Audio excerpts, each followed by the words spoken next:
Nagpalit lang Good health, NG mga bro. Karayam. Another Lagit tips ka at tips, lakto brother. no. Simple tips, mabilisan lang.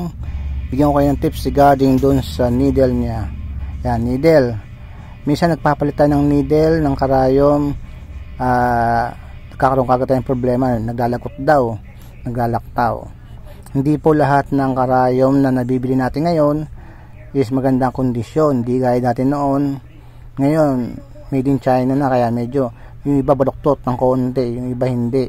Yung iba na matalas yung pinakabutas ng karayom kaya naglalagot. Depende po yan. Kaya ginagamitan ko ng screw or kaya ng ball pen o yan para paikutin natin doon sa flat na surface niya. Makita nyo kung gigewang yung pinakadulon-dulo ng karayom. Pag alam nyo gumewang yun, yung parang yung gumaganyan po siya. Yung pinakadulo, ibig sabihin, baluktot yan. Yung mga simple tips natin, minsan sa karayom lang, wala sa makina. Yan po yung mga simple tips na tips, brother. More tips ka tips, brother. Pakipalo po sa Facebook at sa YouTube. Good day po ulit.